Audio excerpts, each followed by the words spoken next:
মানুষকে সৎপথে পরিচালিত করার জন্য মহান আল্লাহ তাআলা যুগে যুগে নবী রাসূল পাঠিয়েছেন।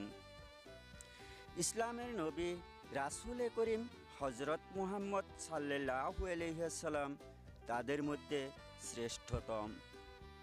তিনি ছিলেন সর্বশেষ নবী ও রাসূল।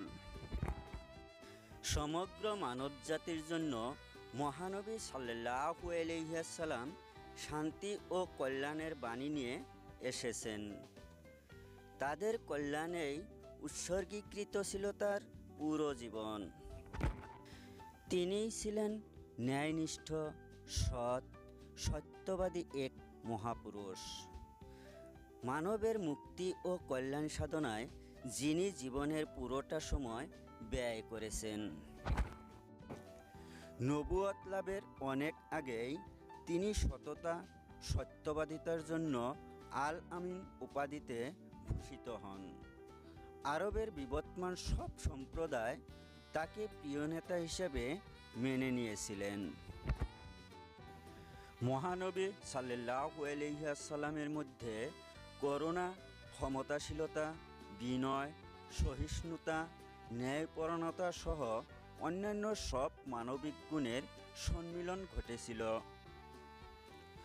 আরব ভূখণ্ডতে এমন এক সময়ে মহানবী সাল্লাল্লাহু আলাইহি ওয়াসাল্লাম এসেছেন যখন অঞ্চলটি ছিল কুসংস্কার, অশিক্ষা ও গোষ্ঠীগত হানাহানিতে আচ্ছন্ন। ক্রীতদাস প্রথা সহ নানা রকম সামাজিক অনাচারে নিমজ্জিত ছিল তখন। নারীর প্রতি ছিল চরম বৈষম্য। গোত্রে গোত্রে বিবাদ ও প্রাণঘাতী লড়াই চলছিল যুগ যুগ ধরে। সেই ঘোর অন্ধকার সময়ে মহানবী হজরত মুহাম্মদ সাল্লাল্লাহু আলাইহি ওয়াসাল্লাম আসেন আলোকবর্তিকা হয়ে। অন্যায়, অবিচার, অজ্ঞানতার আধার থেকে তিনি মানুষকে নিয়ে গেছেন সত্য ও ন্যায়ের পথে। মহানবী সাল্লাল্লাহু আলাইহি ওয়াসাল্লাম শিখিয়েছেন সামাজিক ন্যায় বিচার, পরস্পরের মধ্যে ভ্রাতৃত্ববোধ ও ভালোবাসা। তিনি মানুষকে সংযমী হওয়ার শিক্ষা যেমন দিয়েছেন, তেমনি ব্যক্তিগত জীবনেও এসবের অনুশীলন করেছেন। সমাজ সংস্কারক হিসেবে মহানবী হজরত মুহাম্মদ সাল্লাল্লাহু আলাইহি ওয়াসাল্লাম সর্বকালের আদর্শ। যে সমাজে কন্যা শিশুকে জীবিত কবর দেওয়া হতো, সেই সমাজে তিনি নারীর শিক্ষা ও অধিকার প্রতিষ্ঠা করিয়েছিলেন। শত্রুর প্রতি ক্ষমা ছিল তার চরিত্রের অন্যতম বৈশিষ্ট্য। মহানবী সাল্লাল্লাহু আলাইহি ওয়াসাল্লাম সৎ স্বভাব, সত্যনিষ্ঠা, সৌজন্যবোধ, বিনয় ও নম্রতার যে অনুপম শিক্ষা দিয়েছেন, তা আমরা ব্যক্তিগত, পারিবারিক ও সামাজিক জীবনে চর্চা করলে পৃথিবীতে আর অশান্তি ও হানাহানি থাকত না।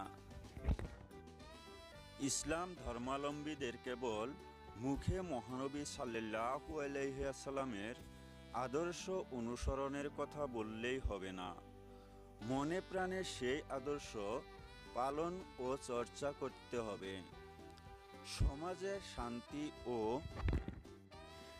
দেশের সার্বিক পরিস্থিতির উপর শতভাগ নিয়ন্ত্রণ প্রতিষ্ঠা এবং সামাজিক সহিংসতা শূন্যের কোঠায় নামিয়ে শান্তি ও সম্প্রীতির ছাতার নিচে সবাইকে আনা এখন মুসলিমদের সামনে বড় চ্যালেঞ্জ হয়ে আছে।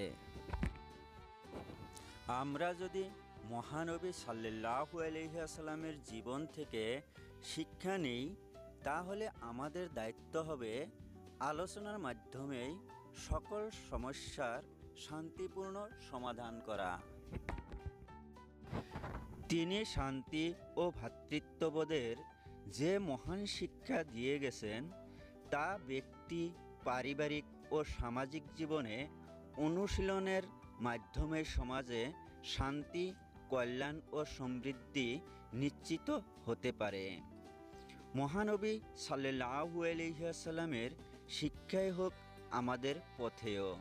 আমিন।